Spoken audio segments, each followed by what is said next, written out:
offer the best grooming products for you. Just so natural and handcrafted too.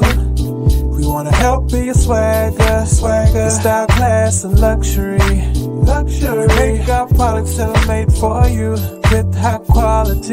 Yeah. So get in style with the black, yeah. Grooming company. To give you swagger, style, class, and luxury. In luxury, yeah. The black gentleman, yeah. Company. To give you swagger, style, class, and luxury. In luxury, yeah.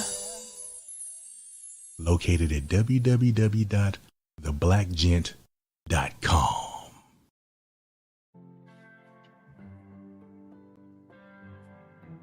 Yo.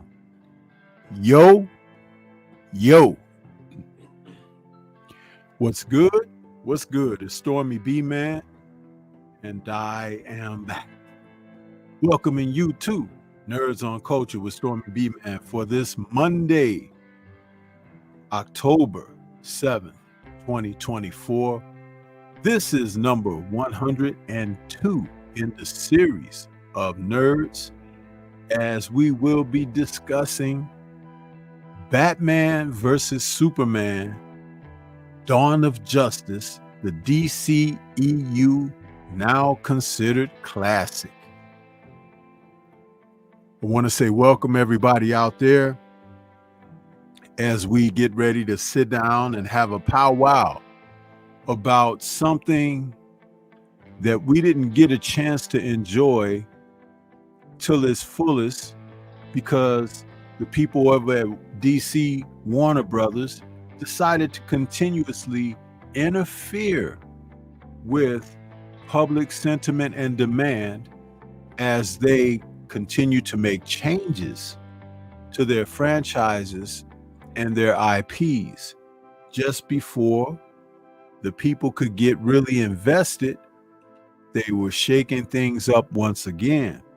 But this particular film did something that was all at once historical and poignant at the same time. The film was released March 19th, 2016, and March 25th, 2016 in the US. So other parts of the world got a chance to enjoy this historical film before we did. Now, some people may be like, well, Stormy, you're talking about historical, this and that. Well, we're going to get into that. But I just thought I would kind of lay the groundwork out there, because there were so many properties that DC could bring forward to the people. And this film was a jump start toward that and more. And though we got that, we didn't get what was supposed to be, what was supposed to come, and what was teased by the end of this film. So we saw a lot of things, but again, it just makes you wonder what could have been. So as we get ready to share that with you guys this evening, I'm going to introduce my partner in crime here. We got Drew Titan in the building with me this evening. What's going on with you, bro? How you doing this evening? Doing great this evening, brother. Doing great this evening. Looking forward to chopping it up on this. And it is, you mentioned this movie is, it seemed like the beginning of something that was going to be great. And yeah, feelings hurt, but yeah. You know, first of all, the lead into this was Man of Steel. Mm-hmm. And that film proved to be a reintroduction to the Superman mythos. And they came with a different type of Superman lore, because we had always known the Man of Steel to be represented from, coming from Krypton, coming to Earth and everything. But this film seemed to address a lot of things all at once. And like I said, for most people, when you talk about source material and you talk about how to make it, how they say, relatable, there were things that just kind of went over people's head with Superman, which was Man of Steel. Like, for an example, he was an alien. There was a heavy emphasis on that in that film, Man of Steel. He was an alien. And throughout the history of the character being created in the late 30s, they say he ran around in long underwear or his pajamas or whatever, right? With a cape and everything. But this film found a way, Man of Steel, to explain Superman's attire. When they came, when the people of Krypton wore these bodysuits, and they looked like underwear, but depending on your class, status, and everything, there were armaments that were over it and overlays. If you were military or whatever, like Zod happened to be and his followers, there were armor over it. And Jor-El, his dad, had armor, remember? And it explained it, because it was like, okay, he comes to Earth and he's wearing his Kryptonian underwear. That went over people's heads. Right, it did. You see, and it's fascinating because Snyder found a way to do those things. Even with him growing up on Earth, hailing from Krypton, but when he was brought to Zod's ship, which was a Kryptonian ship and had Kryptonian environment, he had a problem breathing and everything. Remember, it was like yeah. He had this thing where it was like his body had to adjust because he had lived on Earth for so long. Just like they had to wear those breathers when they came to Earth, Zod and his followers, when they came to Earth. It was just little mythos like that were dropped into the story that kind of went over people's head. And it was explaining the science of things, making it really relative and relatable. It made it make sense. Yes. And I noticed it straight from the back.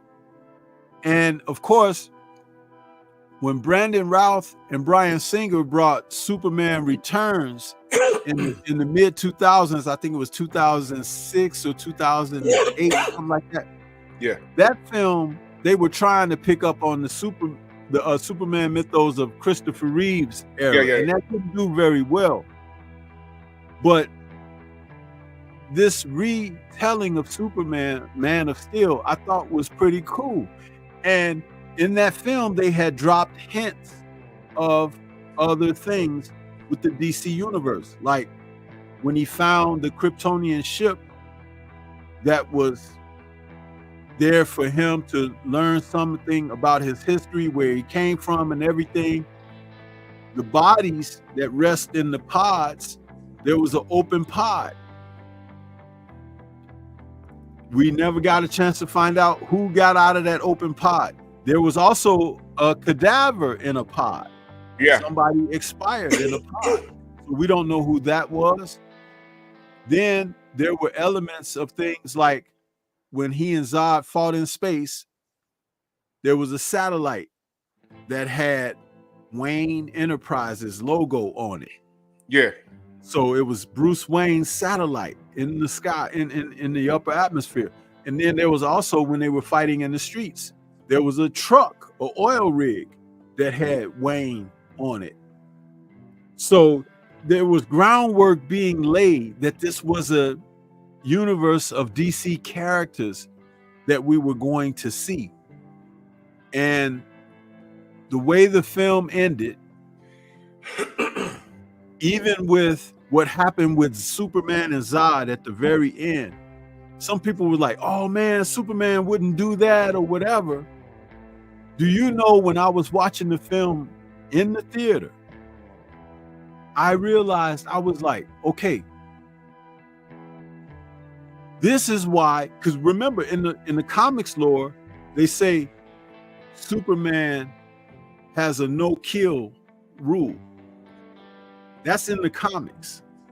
But it was never really fleshed out and explained. Right. But if you look at how Zack Snyder took this story, Clark has the Codex of Krypton in him. His dad put it in him. That's like all the native DNA of his home planet inside of his cells. That's what makes him a little bit more than Zod and those others that he faced. But also, when he had to deal Zod the fate that he dealt him, when he cried out for his people. It was like, you know, they already lost the entire planet. Right. And just before he gets to know these survivors, he ends up having to do this. And it's like, it made sense. So it's like, okay, now you can understand why Superman has a no-kill rule going forward. You see? Because it would be easy for him to kill accidentally or with intent. But in this instance, what he did with Zod was he saved some people in a moment from where Zod was going to destroy these people. And though the battle that they had caused a great deal of destruction and people died during that, let's not forget that he was learning to become Superman. Yeah. All of this happened in one instance. So there were people who were highly critical of the film, with not understanding. It's just like when you remember watching Iron Man, when he took his first flight in his armor. And he was doing all good and everything till he went to an altitude too high. Yeah. And his thrusters and everything froze up on him. And then he started dropping. And he was about to kill himself. Yeah. And he saved the day. And next thing you know, it's like, oh, by the end of the film, when he's fighting Obadiah and he takes him up to the high altitude, he's like, what'd you do to solve the freezing problem? He was like, freezing problem? He's like, you might want to look into it. And hit him on the head.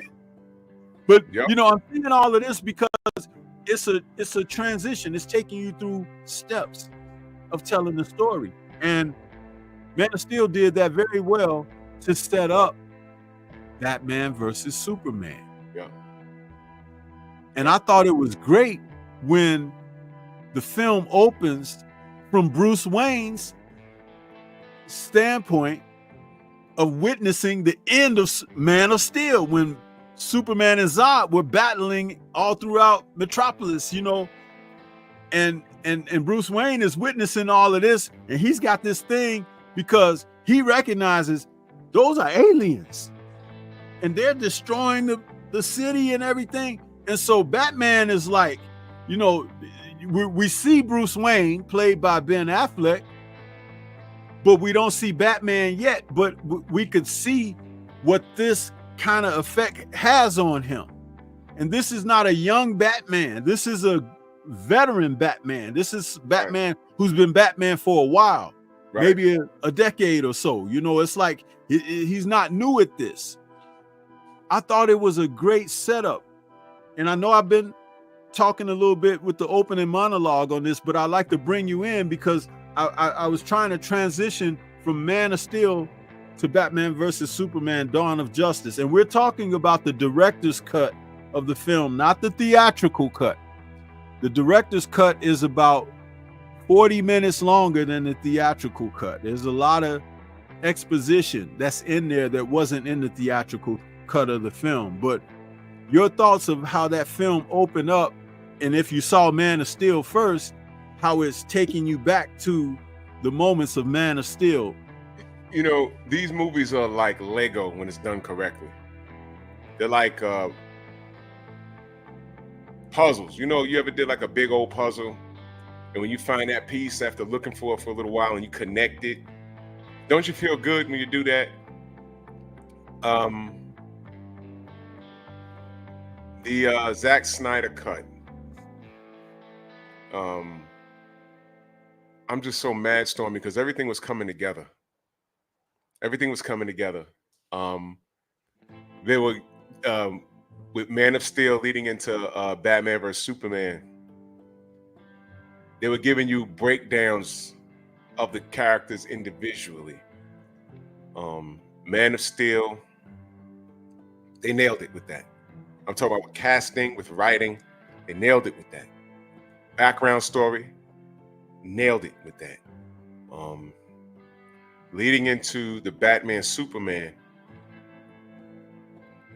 they gave you the backstory where Bruce Wayne just so happened to be in Metropolis that day.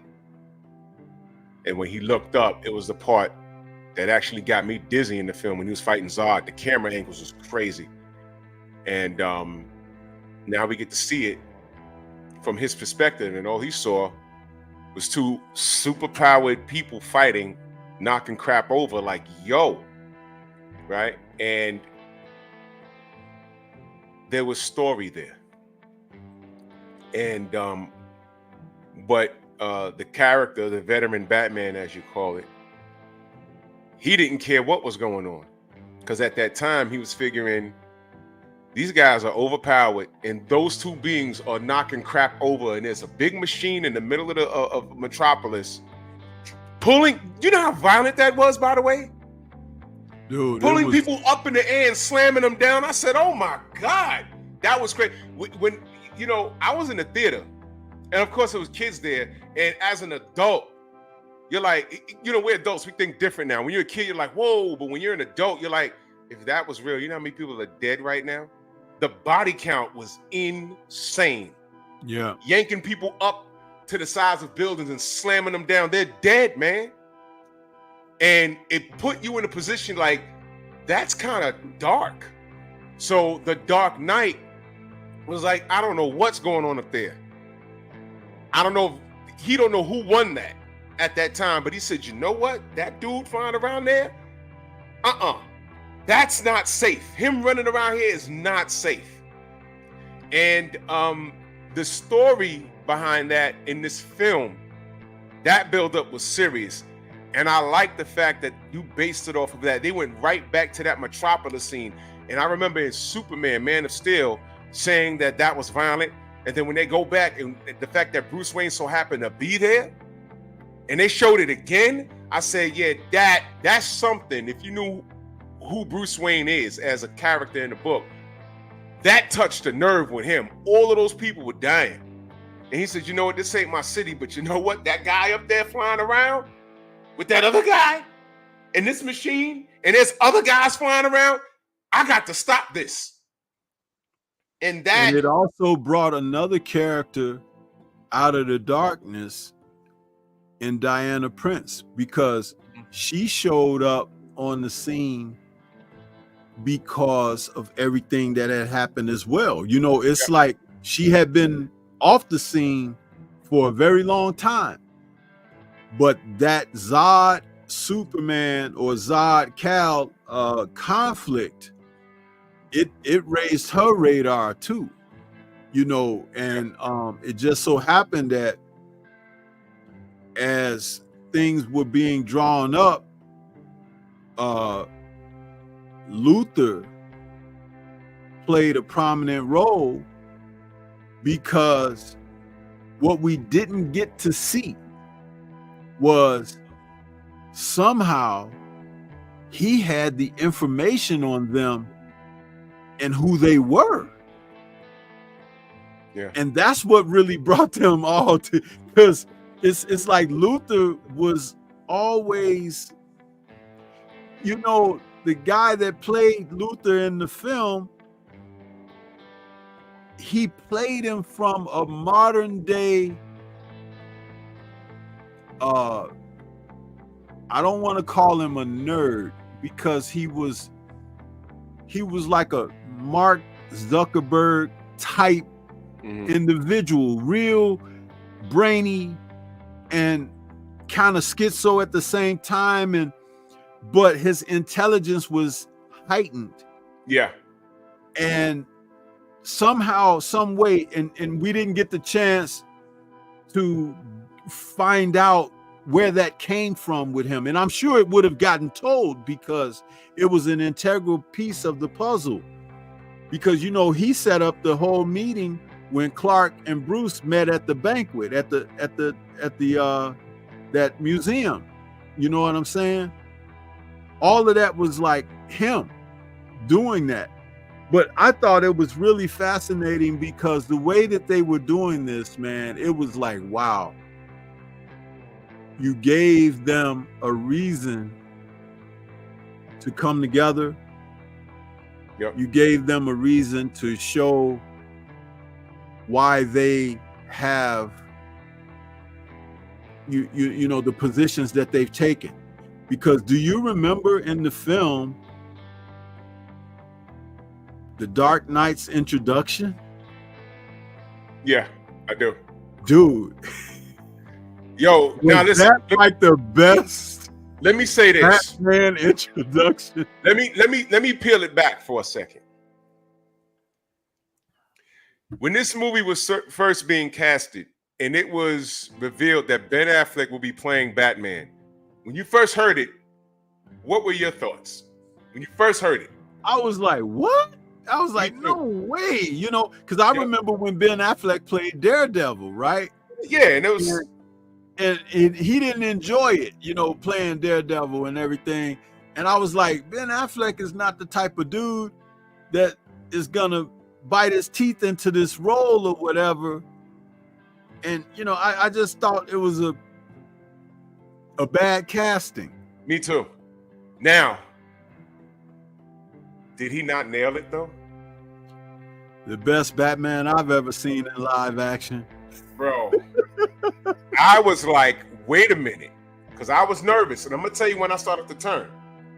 They released a picture of him in the suit. And it was in black and white when I saw it. I said, okay, the short ears. I like the short ears Batman better. And you know why I like this Batman?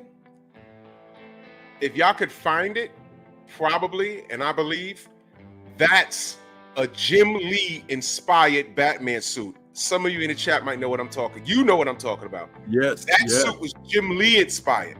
Jim Lee, who drew X-Men, who started drawing Batman, one of my favorite artists in the world. And I looked at it, I said, you know what? I think Ben might pull this off. And then when we got to see him in his armor, yes, with the white light eyes, yes, I was like, oh, because you know, when they showed it, you know, in the film, you're sitting there watching the movie, and they get to that scene where you get to see him in his armor and everything. I was like, oh man, this is straight out of the comics, man. This is they nailed it. He got up for that scene. He got up for this role. I appreciate it 100%. They did him right with the suit. And when he realized he was gonna have to face Cal, did you see him working out and everything? And they showed him. That was a great scene. You know why? Because it's like he took it serious. It was like, I got to get ready for this dude. You know, I've been building my suit, and Alfred's been helping me with my weapons and stuff. He's like, this is serious. And that conversation that he had with Alfred about taking on Cal, and he was like, you know, if there's just a small chance of this guy being bad, he was like, we can't risk it, Alfred. We gotta do something. He was driven. And how about this? Talking about world building. You remember this? Oh boy. there was so much in there. Man, Had left some questions. Do y'all know what that is, bro? It already happened. To see the backdrop of where we arrived to, we needed to see this, man. And I do believe what we were going to get was spin-off films done the opposite of how Marvel did them. You know, Marvel would do the film and introduce the characters and then lead up to the Avengers. This film was kind of like the Justice League getting ready to come together, but I thought the films were going to break off and go back and start telling some origin stories or background stories like this for Batman to see what happened to Robin. This was, oh man, I didn't want to go there. When he walked by and looked up at this, I said, oh my God, they're on to something here. They on to something here. They on it. They could have went all the way here with Hush and everything else, bro. And they didn't do it. They didn't do it. And it got me. And in this shot, you can't see it right here, but the Joker is responsible for the death of Robin in the lore from the source material, but also he had those punctures in his costume in the shoulder areas where those things that he was stabbed with, you know, it's in the costume. When they showed it, because they showed Ben looking at the costume like that, then they showed a close-up of it and you could see it, and you could see what was spray painted on his costume. I was like, holy smokes, man, I want to know what happened to Robin. You know, of course, you know what happened to him in the comics, but it was like they were setting all of this up, man. It was magnificent. Man, oh man, you know, I get kind of annoyed talking because I know what they did. You know what I mean? They were on to something great. You know what made the MCU so great? They had a decade of building characters, and you got to know them individually, and then they brought them together. They were on the right track right here. Yes, they were, man. And then that Black Adam movie, that was great, man. Yes. Looking back, it was great. How do you mess that up? Yo, man, Henry Cavill showed up at the end of that film, Stormy. Did the theater not go bonkers? It sure when he did. said we need to talk. Yep. Man, how do you mess this up? That's it. They did, man. All right. It's annoying, man. And there's another part about this film to talk about, and I'm gonna tell you what I thought once I saw the scene when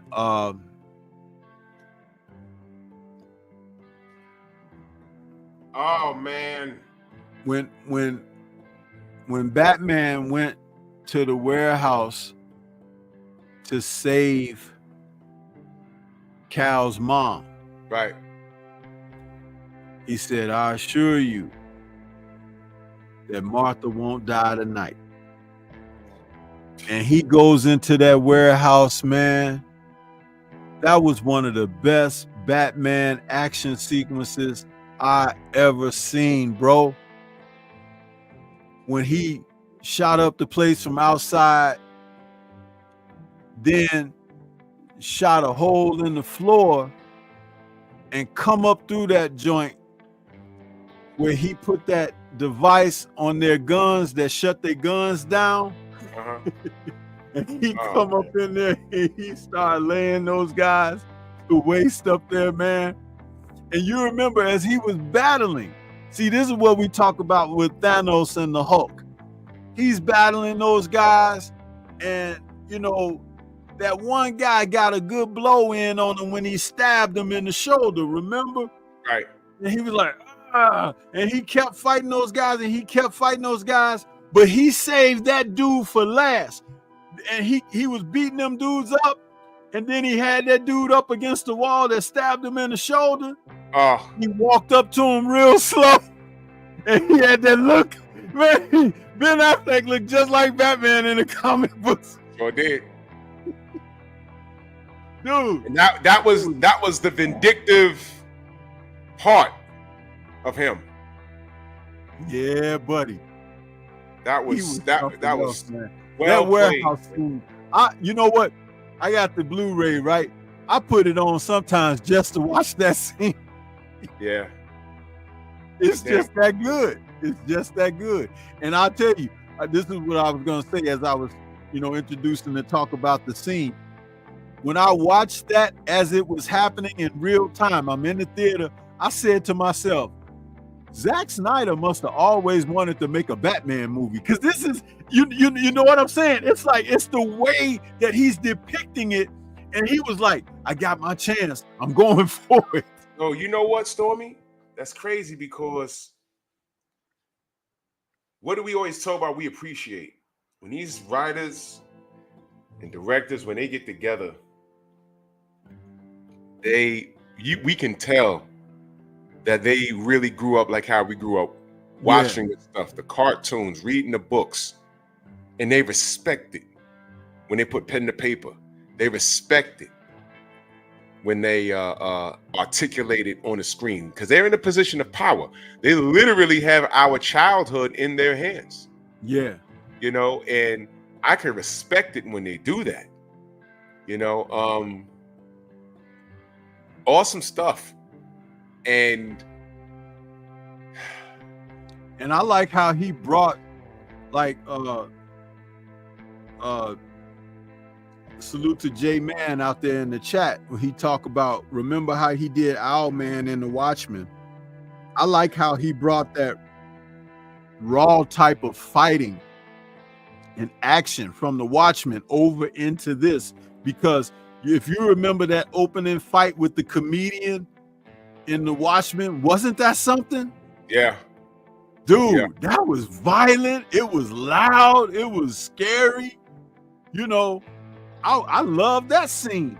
But Zack Snyder is a man who really knows how to convey that type of source material, graphic, comic nature. He knows how to do it. He knows how to film it.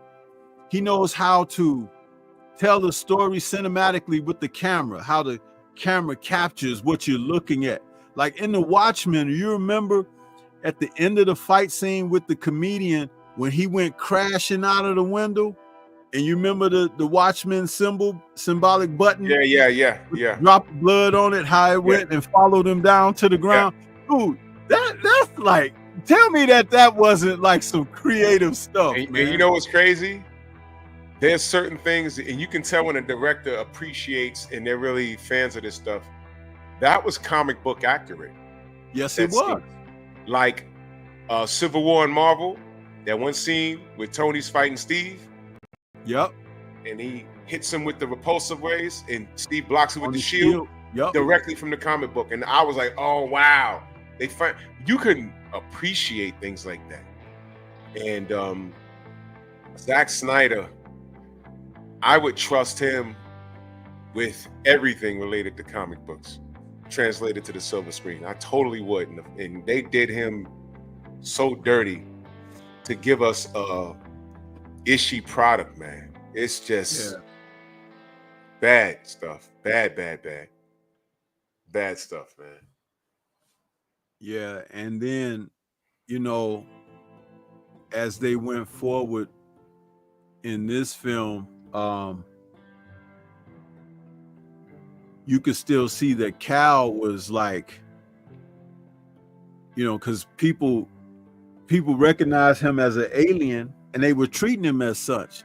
It wasn't like they cheered him on, Superman, no, they were like scared of him, and that's a realistic depiction. That's real things. And so when people were complaining like, oh, we don't like this emo Superman and all of that. No, it's like, you don't understand. He hasn't become Superman yet. He's the Man of Steel right now. That's how he was introduced, the Man of Steel. And yet to become Superman. when he becomes Superman, it would have been after the Justice League story and everything, after everything gone down, the redemption arc to come around from having gone through everything, even dying and being resurrected, because that's an important part of the lore as well.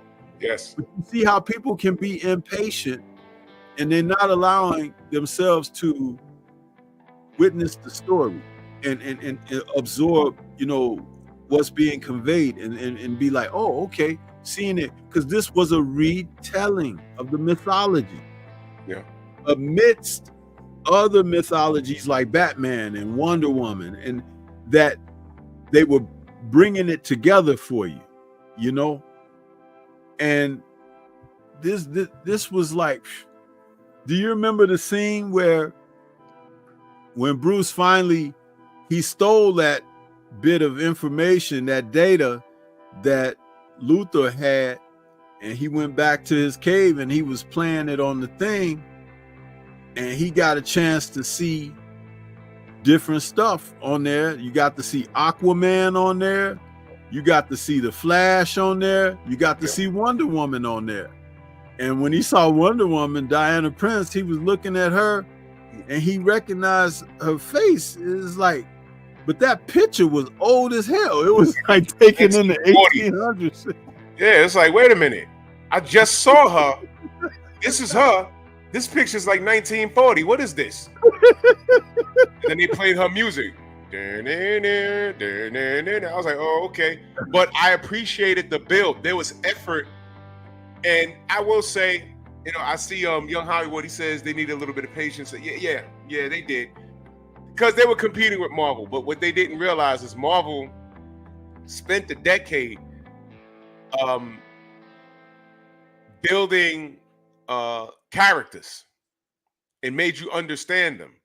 So DC had to really smash the gas. And what I'm saying is they were on the right track here. They just needed more patience. So I agree.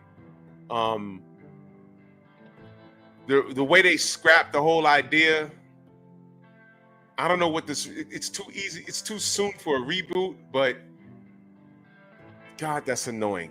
It's so annoying. They, you hit the nail on the head, Young Hollywood. They needed patience. That's what they needed. They needed patience, man, because they were going in the right direction. And you and I talk, Stormy, the main player is Superman. They nailed it with the casting with that guy. He met all the criteria. He's the next best visual of Superman in Hollywood that I could think of. I haven't seen this new guy yet. And how they just F him off, I gotta wonder what the hell happened, because he's not speaking. But it's Hollywood. And this Diddy stuff's going on. So I don't know what's going on. Allegedly. He probably never went to a Diddy party. He probably never went to one of those Hollywood parties. Because that behavior it proceeds Diddy. It's been around. But they this is what they did. I didn't appreciate it. They were headed in the right direction.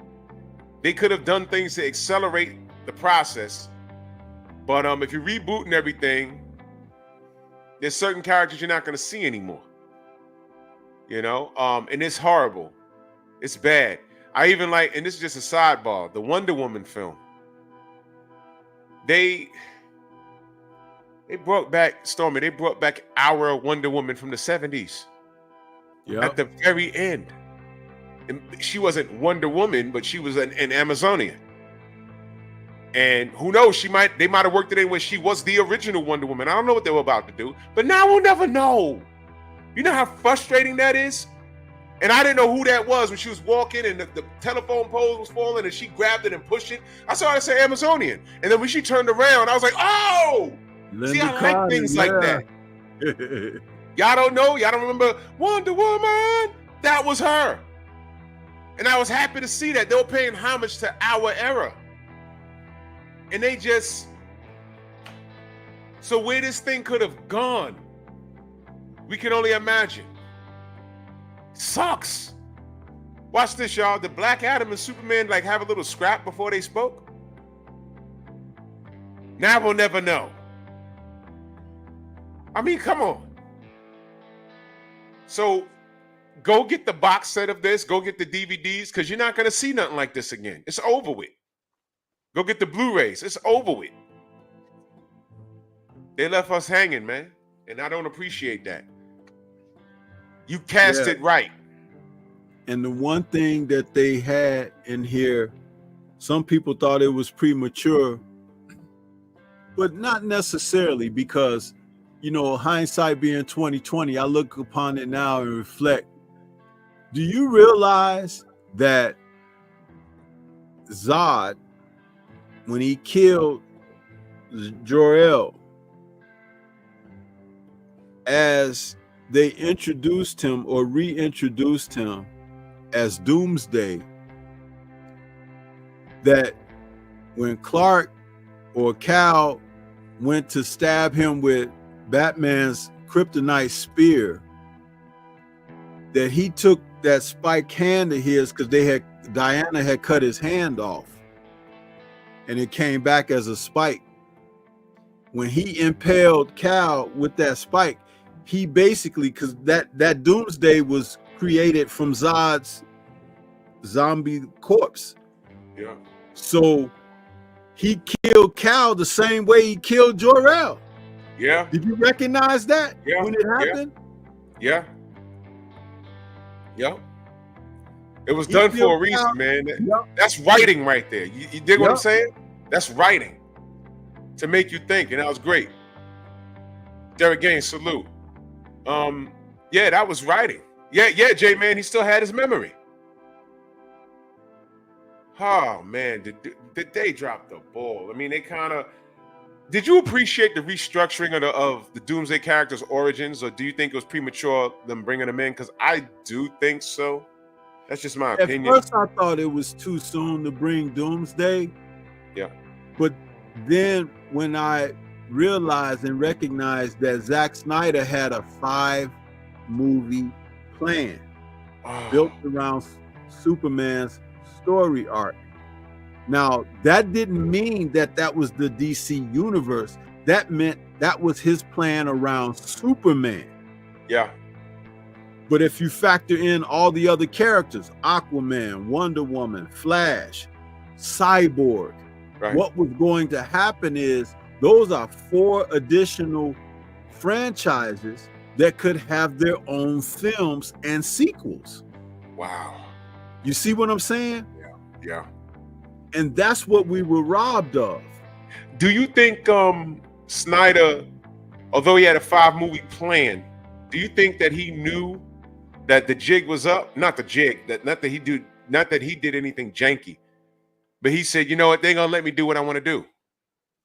So I'm just gonna throw Doomsday in there. No. I don't think that at all. I think what he was trying to do was he was trying to elevate the characters, because you needed to know why the Justice League had to come together.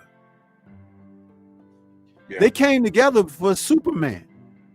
Yeah. When Superman was going to return, that's what was going to make them like the Avengers, what the Avengers became. You know what I'm saying? Yeah. Like, okay, when they were putting the Avengers together, when Nick Fury was putting the Avengers together, he had Cap in the pocket. He was working on Stark, but what he really had only was Hawkeye and Black Widow. They reached out to Banner. Thor came because of Loki. Yeah. So it still came together when the mightiest became a part of the unit, the Hulk and Thor. They couldn't do it without the Hulk and Thor. But see, the Justice League, they needed Superman. And they weren't going to be able to get it done without Superman. And what was really missing, you guys, just like I talk about Black Panther and the fact that they didn't recast T'Challa and continue his story, Cyborg was supposed to be a very important piece of this puzzle for these stories being told. And Cyborg was basically Iron Man with, you know, access to the internet and everything, like Ultron and everything. So it's like you were talking about, they would have had their own Black Iron Man, basically. Yep. And you know, and of course in the comics, Cyborg is really part of the Teen Titans and everything, but it would have worked well here because of what his powers are in this day and age. But see, this is what, again, that company, Warner Brothers, they just don't know what they're doing. They don't care about us. It's very clear. They really don't care about the audience. They don't. Nope. Not at all. It's ridiculous how they ego is ridiculous, man. Ego, it gotta be ego, because this has to have affected their bottom line, and it's disgusting. It's very disgusting, and I'm appalled at it. That's why I'm not gonna watch these new products. Sidebar, I'm getting all of this feedback about this Joker film, and I'm just gonna wait on y'all. I'm not. I'm frightened. But this I heard that it's so bad that they're thinking about changing the title, and you know, it's Joker 2 with some off-wall something, like, you know, because it's a musical.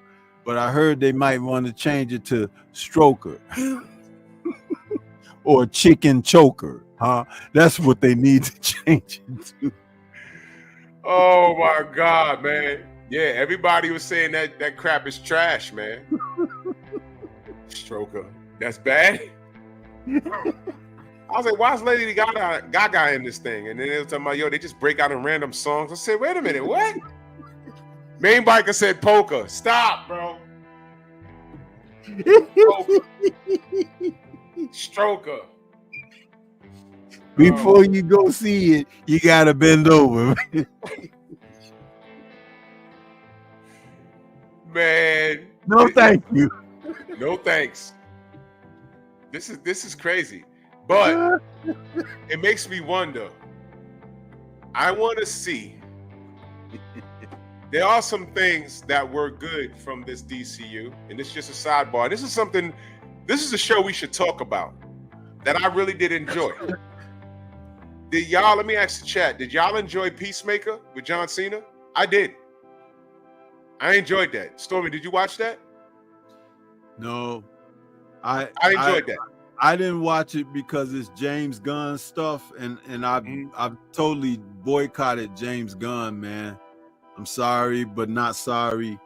You know, even if it's good, I don't care. I just, you know, especially with what, you know, because my rebellion against him and that other guy that's supposed to be a co-CEO with him, what they did to Henry Cavill, I don't like that at all.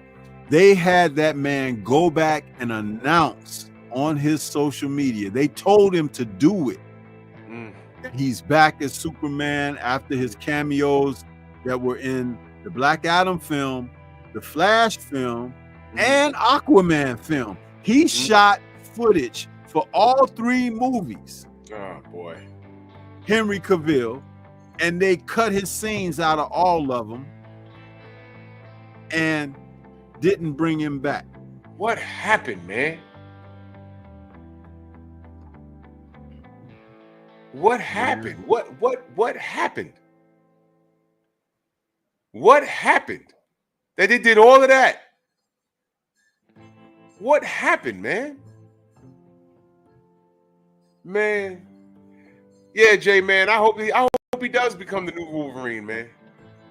Because Jesus Christ, man. And the worst part of it is that James Gunn, when he was in talks to be named as the CEO of DC Warner Brothers, what many people don't know he was already in the process of writing the new Superman movie with not including Cavill.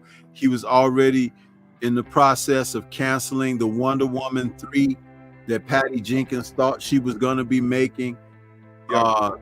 The Aquaman film that was already filmed, he had them reshoot some stuff, and the Flash film as well.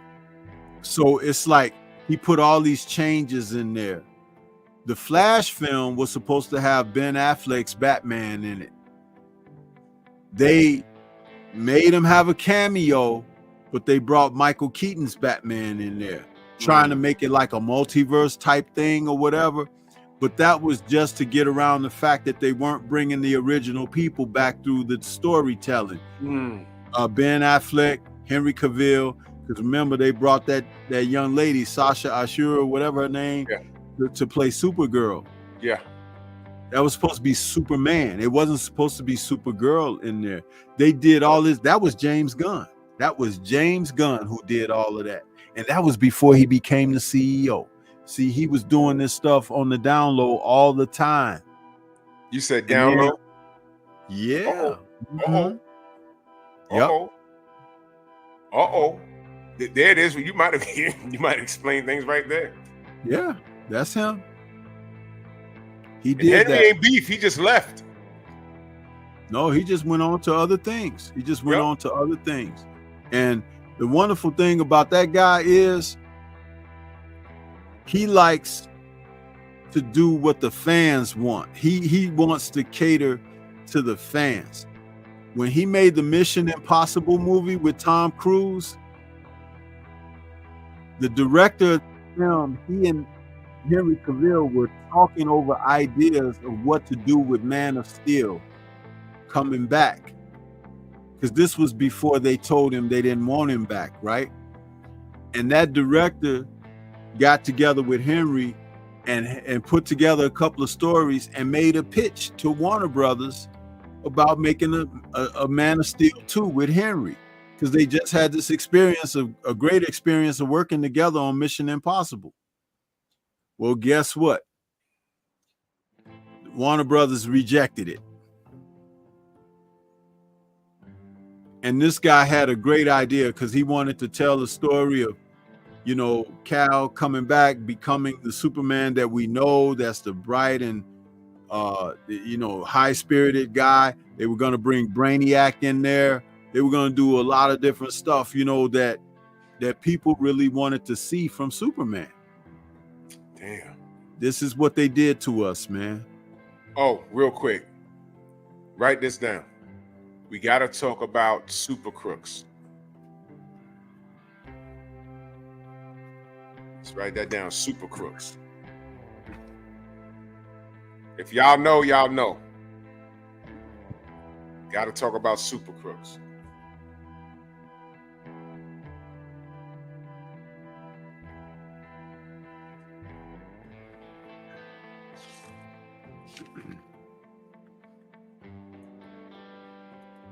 And in parentheses, put in Jupiter's legacy. Because all of that whole universe is connected. It's damn good. It just dawned on me. That's something we could talk about. If y'all don't know what that is, it's on Netflix. It's based off the comic book. Jupiter's Legacy. I'm pissed because it was shaping up to be very good, and Netflix canceled it after one damn season. I hate when they do that. And Super Crooks is an anime that takes place in the same universe as Jupiter's Legacy. Great stuff.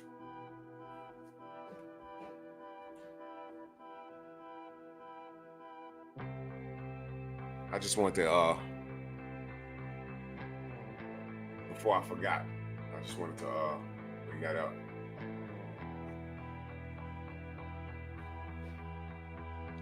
Yeah, I got it down. Yeah.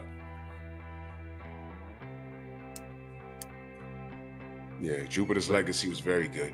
But yeah, what could have been had Zach remained in creative control, and where do you think we'd be right now as far as the DC universe, based off of after this movie? Because this movie was the footnote. You want me to tell you what I think would have really happened that would have really set things off?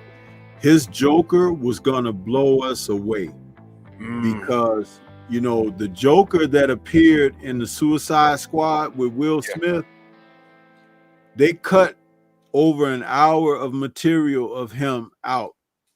He only had about 5 or 6 minutes of screen time in that film.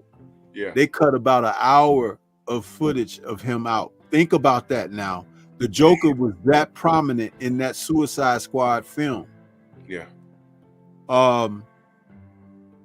There's someone saying release the Ayer cut of Suicide Squad now too, because people want to see that.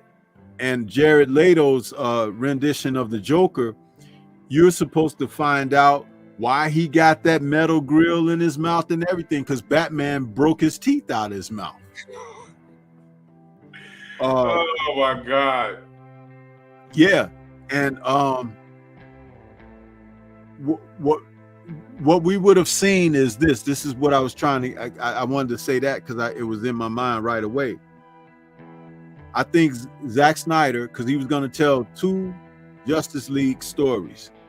The first one that we see with the Zack Snyder cut, and the second one, we were going to see the return of Darkseid.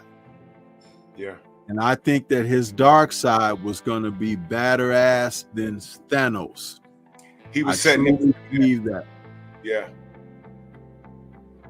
And we missed that. We that was something that, and we were, by the second Justice League film, we were going to get the Lantern. We were going to get the Lantern in there. It was going to be the John Stewart. John Stewart Lantern.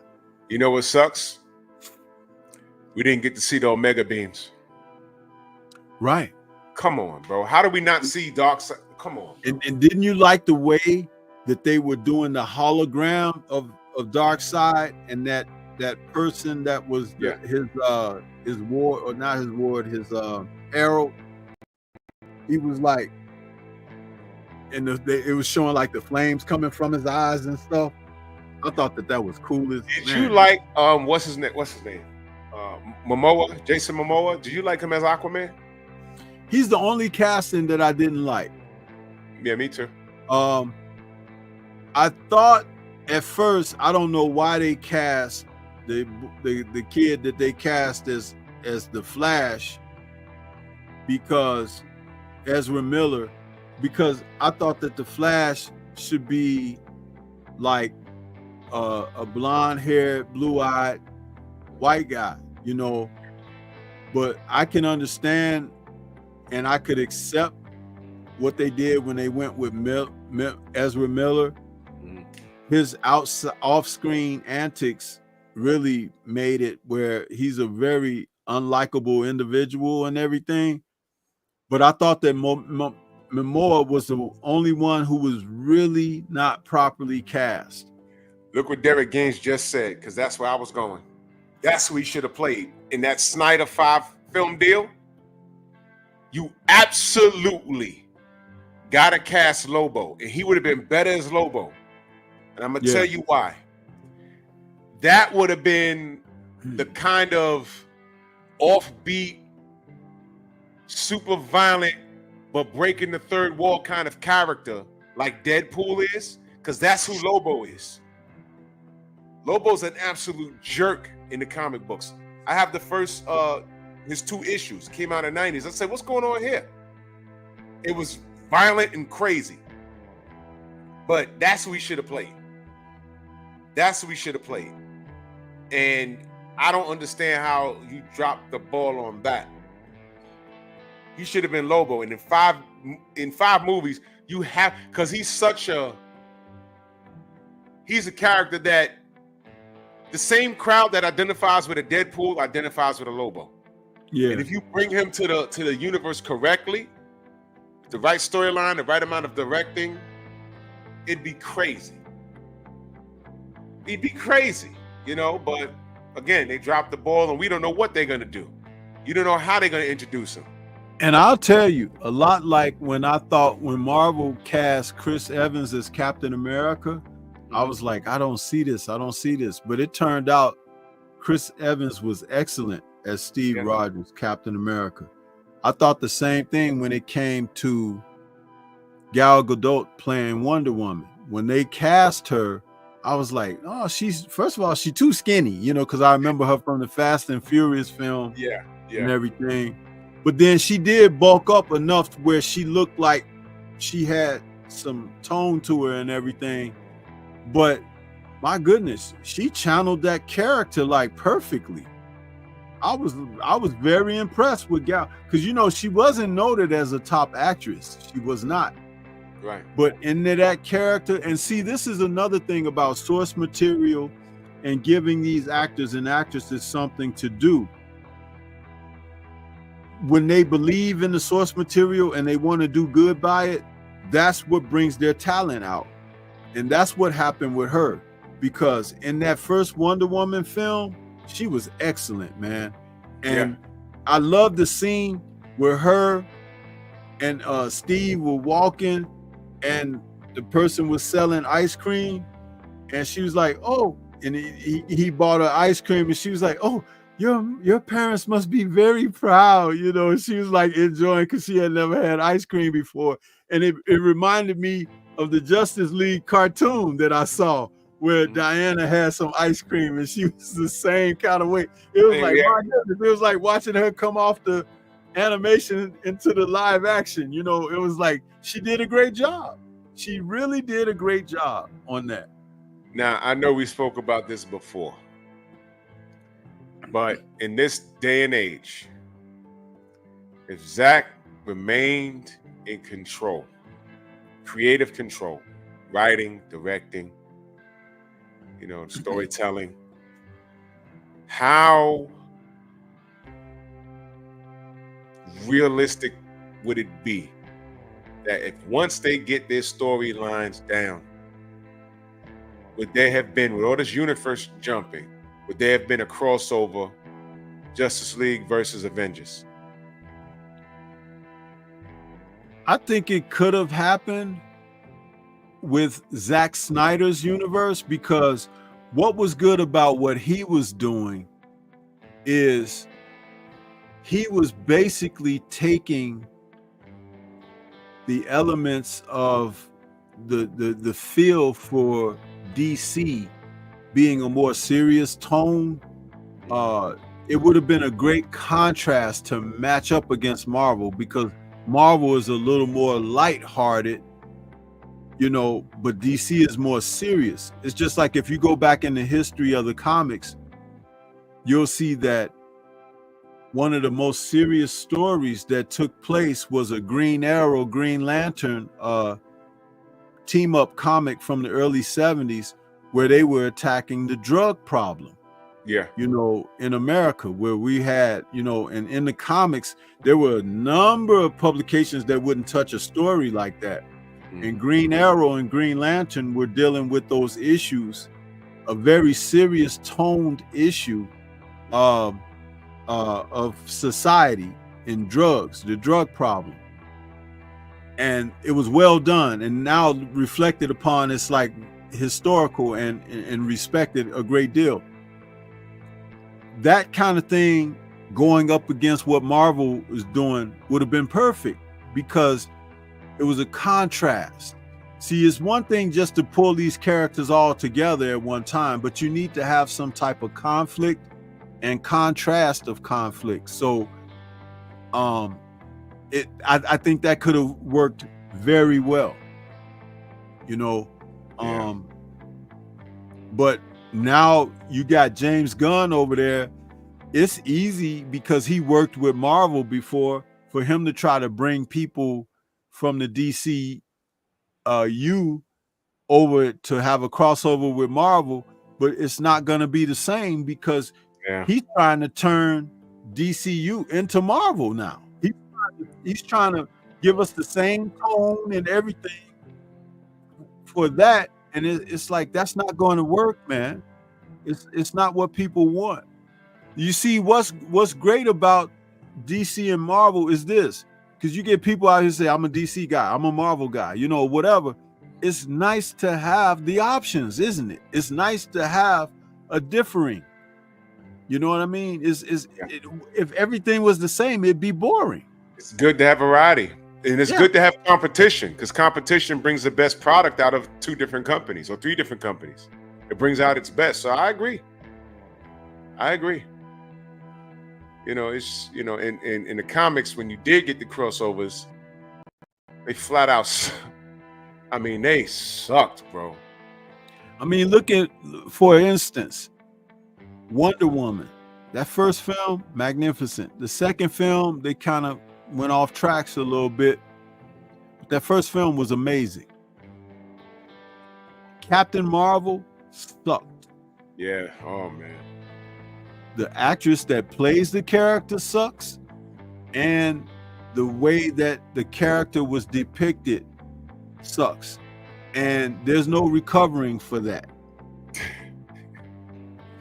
But Captain Marvel was supposed to be able to rival Wonder Woman, because it was supposed to be that girl power thing that, you know, but those other folks come in and they try to make it like this and make it like that. But one of the things that I love that Patty Jenkins said about doing that first Wonder Woman film was that she said that she studied Richard Donner's Superman, the movie, a great deal. And you could see elements of it where she pays homage to that film, even down to an alley situation where Diana's in the alley with Steve and they got to take on those hoodlums in the alley. Remember when Clark and Lois was crossing the alley and that robber tried to take them into the alley? Yeah. And he wanted Lois's purse, and, you know, Lois was going to give it to him, and she dropped it, and he went down to pick it, and she kicked him, and the guy shot the gun, and Clark caught the bullet. And yeah, you know, all of that paying homage to Richard Donner's Superman. Also, remember Wonder Woman when they took her into place to get her some clothes, and she had put on a dress and everything, and she was like, how do you fight in this? And she was kicking her legs open and spreading them, and they was like, no, don't do that, you know. And then when they were leaving the joint, she had her sword and her shield, and they were going through the revolving door, and she go rushing in there and got caught in the revolving door. Like, oh, man. Because if you remember in Superman the movie, when Clark and Lois was going out of the Daily Planet, their first time going out of the building together, and she was going through the revolving door, and Clark got trapped in the revolving door with her because he was just so bumbling. You know, he was in there. She was like, Clark, what are you? And they both going through at the same time in the same space of the revolving door. And I immediately remembered Wonder Woman trying to go through the revolving door with her sword and her shield. It's like, that's great stuff, though. But great again, stuff, man. Source material. Yeah. Man, that's awesome, man. That's awesome. I'm just like, you got to get this on Blu-ray, because this is the last of its kind. And I'm bummed. I'm a little bummed that they did us like this. A little bummed they did us like this. You know, they didn't have to do this, but they did. The one thing that I know is, like, I got what I'll consider the Zack Snyder trilogy. You know, Man of Steel, Batman versus Superman, the Dawn of Justice, the Snyder cut of that, and also the Snyder's cut of Justice League. I consider that my trilogy from what he was trying to do. And those 3 films are awesome.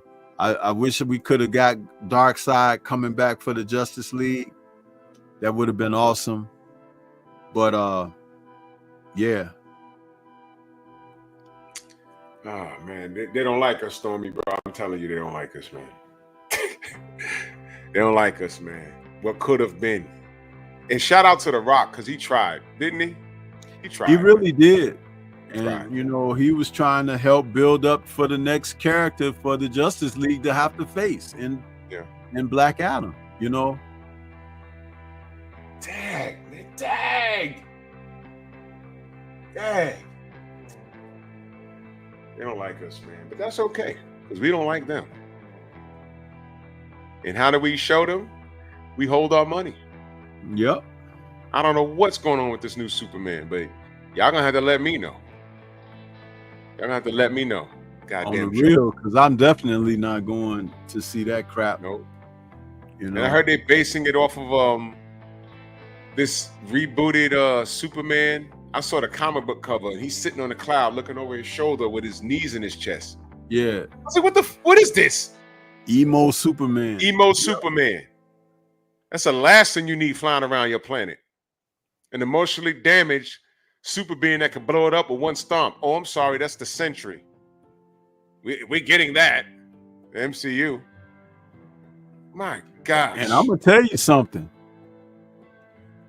The Sentry is getting introduced in the Thunderbolts film,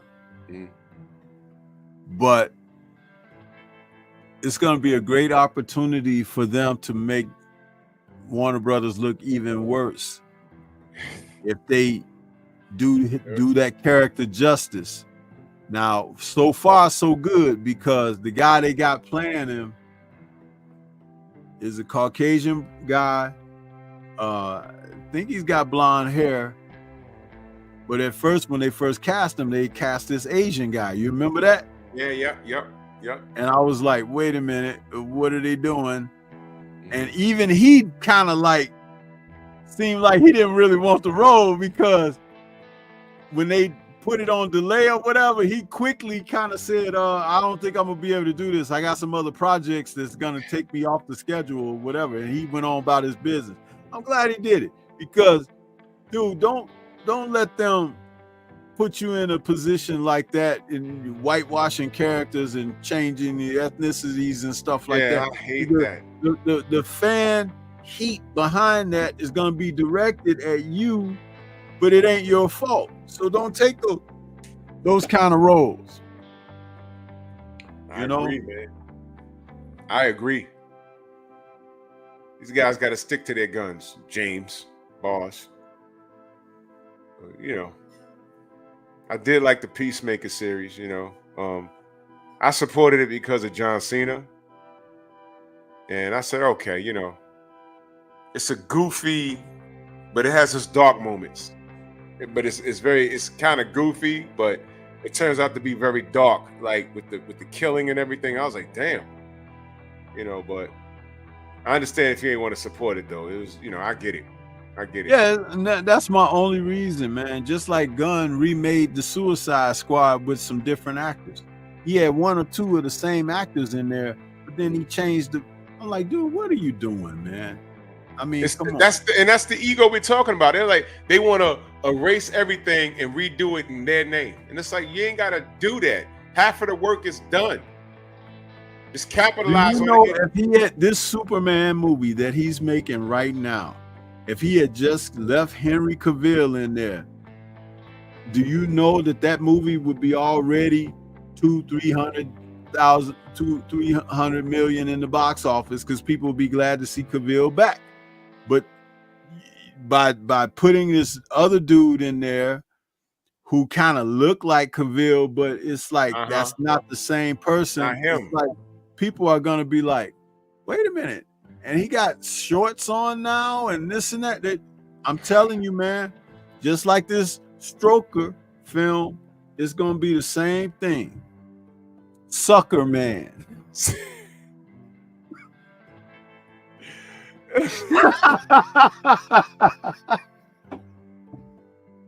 Sucker Man and Stroker. That's Warner Brothers for you, huh? I can't, man. I can't, bro. Sucker Man. Oh my God, that's hilarious. I can't help myself, man. Sometimes I can't help myself. I just gotta say it, man. Yeah. You know. Sucker Man.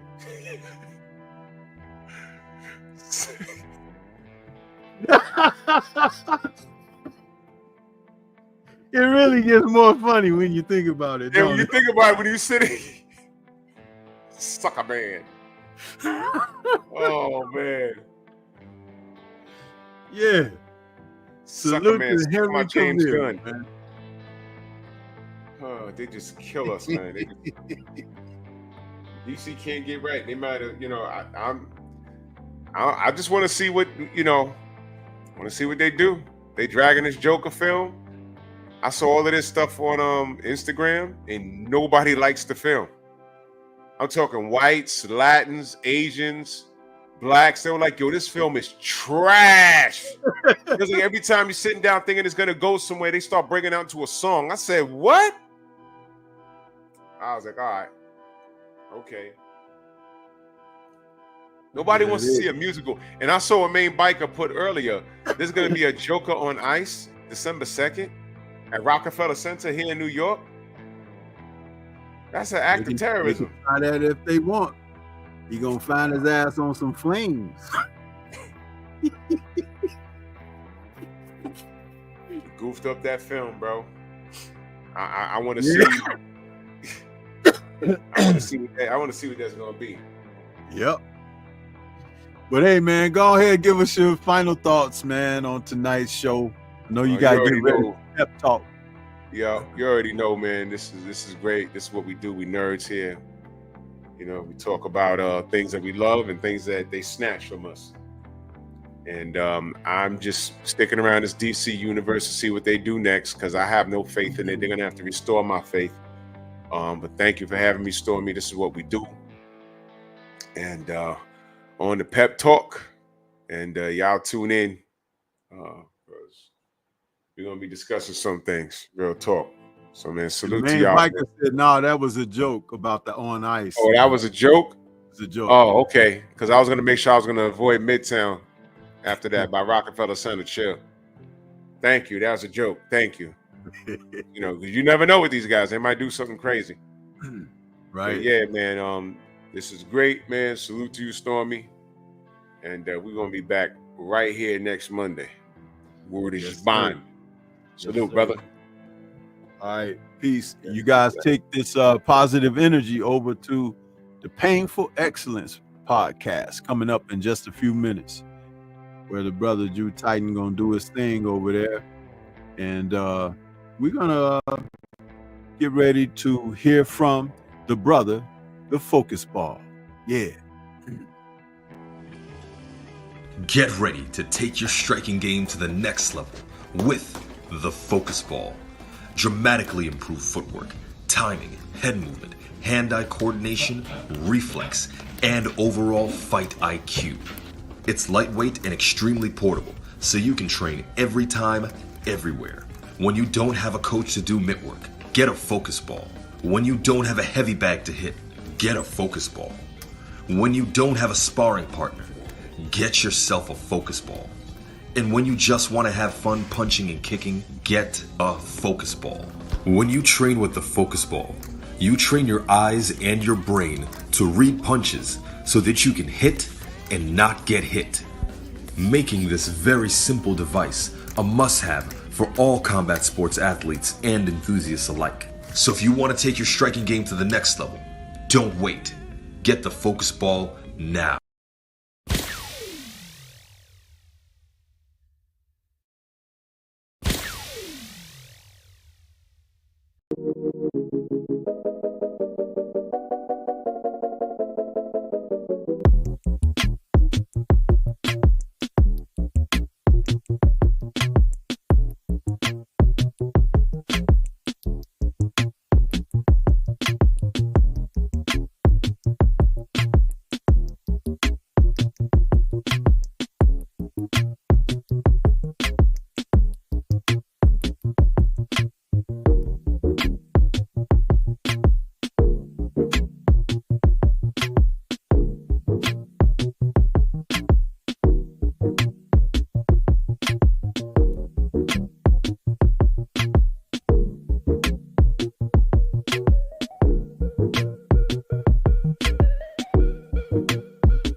Yeah.